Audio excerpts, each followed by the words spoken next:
بسم اللہ الرحمن الرحیم۔ غزوہ مرو مستلق سے واپسی پر افق کا واقعہ ہوا۔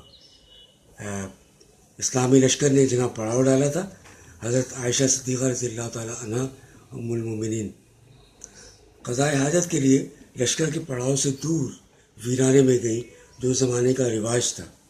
اس دوران ان کا ہار گم ہو گیا۔ ہار کو تلاش کرنے میں تاخیر ہوئی۔ اسی دوران لشکر کو کوچ کا حکم مل چکا تھا، چنانچہ اونٹ پر ہودج یا محمل رکھنے والوں کو اس کے ہلکے پن کا احساس نہ ہوا اور وہ سمجھ ہی نہ سکے کہ اس میں ام المومنین تشریف نہیں رکھتی۔ انہوں نے اٹھا کے محمل کو اونٹ پر رکھا اور قافلہ روانہ ہو اور لشکر روانہ ہو گیا۔ جب بی بی عائشہ صدیقہ رضی اللہ تعالیٰ عنہ ہار ڈھونڈ کر قیام گاہ پر پہنچی تو پورا لشکر جا چکا تھا اور میدان خالی پڑا تھا۔ نہ کوئی پکارنے والا تھا، نہ جواب دینے والا۔ وہ اس خیال سے وہیں بیٹھ گئی کہ لوگ انہیں نہیں پائیں گے تو تلاش کرتے ہوئے وہیں آئیں گے۔ اسی دوران اتفاق سے ان کی آنکھ لگ گئی۔ ایک صحابی حضرت صفوان بن معطل رضی اللہ عنہ، جو لشکر کے پیچھے پیچھے رہنے پر مامور تھے تاکہ لشکر والوں کی گری ہوئی چیز اٹھا لیں، انہوں نے حضرت عائشہ صدیقہ رضی اللہ عنہ کو دیکھ کر انا للہ و انا الیہ راجعون پڑھی اور ان کو پہچان لیا، کیونکہ وہ پردے کا حکم نازل ہونے سے پہلے انہیں دیکھ چکے تھے۔ انہوں نے حضرت عائشہ کو اونٹ پر بٹھایا اور اس کی نکیل تھامے آگے آگے پیدل چلتے ہوئے لشکر میں آ گئے۔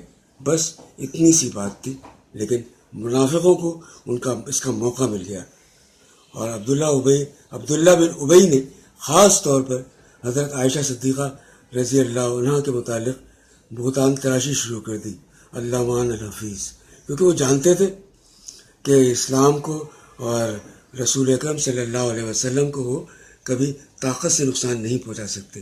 سازشوں کی کوشش کری، اس میں بھی ناکام رہے، چنانچہ وہ بہتان تراشی پہ اتر آئے اور یہ بہتان اتنا شدید تھا، اتنا افسوسناک تھا، اس کا رسول اکرم صلی اللہ علیہ وسلم کو اور ام المومنین عائشہ صدیقہ رضی اللہ عنہ اور صحابہ اکرام کو بڑا دکھ ہوا۔ لیکن منافقین کا پروپیگنڈا اتنا زوردار تھا کہ کئی مخلص مسلمان بھی اس کی زد میں آ گئے، جن میں مصطح بن اساسہ، حسان بن ثابت اور حمنہ بنت جہش رضی اللہ عنہم شامل تھے۔ رسول اللہ نے اس حوالے سے چند مخلص صحابہ اکرام سے مشورہ بھی کیا، مگر حضرت علی رضی اللہ عنہ سمیت تمام صحابہ نے حضرت عائشہ صدیقہ رضی اللہ عنہ کی پاک دامنی کی گواہی دی۔ چنانچہ رسول اللہ نے اس معاملے پر خاموشی اختیار کی اور اللہ کے فیصلے کا انتظار کرنے لگی۔ ادھر حضرت عائشہ صدیقہ رضی اللہ عنہ مدینے میں آ کر بیمار پڑ گئی تھیں۔ وہ نبی کریم صلی اللہ علیہ وآلہ وسلم سے اجازت لے کر اپنے والدین کے گھر چلی گئیں۔ اس وقت تک انہیں اس تہمت اور بہتان تراشی کے بارے میں کوئی علم نہ تھا۔ والدین کے گھر جا کر حضرت عائشہ کو اصل بات معلوم ہوئی تو ان کی نیندیں اڑ گئیں اور گریہ طاری ہو گیا۔ پھر 2 راتیں اور 1 دن مسلسل روتے روتے گزر گیا۔ وہ محسوس کرتی تھی کہ روتے روتے ان کا کلیجہ پھٹ جائے گا۔ علمان الحفیظ، افسوس۔ اسی حالت میں ایک دن رسول اکرم صلی اللہ علیہ وسلم تشریف لائے اور فرمایا کہ اے عائشہ، مجھے تمہارے متعلق ایسی اور ایسی بات کا پتہ لگا ہے، اگر تم اس سے بری ہو تو اللہ تعالیٰ ان قریب تمہاری برات کا اظہار فرما دے گا، ورنہ دوسری صورت میں تم اللہ تعالیٰ سے توبہ کرو۔ اسی وقت حضرت عائشہ رضی اللہ تعالیٰ عنہ کے آنسو تھم گئے اور تھوڑی دیر بعد ہی رسول اکرم صلی اللہ علیہ وسلم پر وحی کا نزول شروع ہو گیا۔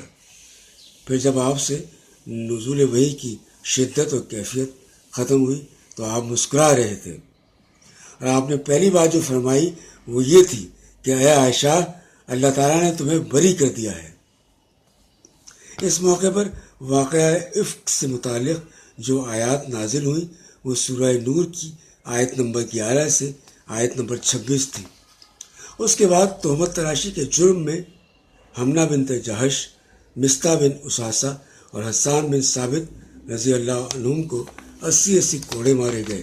البتہ خبیث عبداللہ بن ابی کی پیٹھ اس سزا سے بچ گئی کیونکہ اس نے بہت عیاری اور مکاری کے ساتھ یہ چال چلی تھی۔ اس طرح ایک مہینے کے بعد مدینے کی فضا شک و شبے اور قلق و اضطراب کے بادلوں سے صاف ہو گئی، لیکن عبداللہ بن ابی اس طرح رسوا ہوا کہ دوبارہ سر نہ اٹھا سکا۔ ابن اسحاق کہتے ہیں کہ اس کے بعد جب کوئی گڑبڑ کرتا تو خود اس کی قوم اسے عتاب کرتے، اسے گرفت کرتی اور اسے سخت سست کہتے تھے۔ اس کیفیت کو دیکھ کر ایک دن رسول اللہ صلی اللہ علیہ وسلم نے حضرت عمر سے کہا کہ اے عمر، تمہارا کیا خیال ہے؟ دیکھو واللہ اگر تم نے اس دن اس شخص کو قتل کر دیا ہوتا جس دن تم نے مجھ سے اسے قتل کرنے کی بات کی تھی تو اس کے بہت سے ہمدرد اٹھ کھڑے ہوتے، لیکن اگر آج انہی ہمدردوں کو اس کے قتل کا حکم دیا جائے تو وہ خوشی خوشی اسے قتل کر دیں گے۔ حضرت عمر نے کہا کہ واللہ میری سمجھ میں خوب آ گیا ہے کہ آپ کی ذات بابرکات مجھ سے 1000 گنا زیادہ برتر اور اعلیٰ ہے، اور آپ وہ کچھ دیکھ اور وہ سمجھ سکتے ہیں جہاں تک میری عقل تک نہیں پہنچ سکتی۔ سبحان اللہ، سبحان اللہ۔ رسول اللہ صلی اللہ علیہ وسلم کی شان کے ایک طرف قائل ہونا پڑتا ہے اور نظریں جھک جاتی ہیں، اور دوسری طرف صحابہ کرام رضی اللہ تعالیٰ عنہم اجمعین کی وفاداری، اطاعت گزاری کا قائل ہونا پڑتا ہے، اور یہ دعا کرتے ہیں ہم لوگ کہ کاش ان کے صبر و اطاعت اور فرمانبرداری کا ایک 1000واں حصہ اور ایک ذرہ بھی ہم کو میسر آ جائے تو نہ صرف آخرت بلکہ دنیا بھی سنور جائے۔ کاش ایسا ہو جائے۔ وما علینا الا البلاغ۔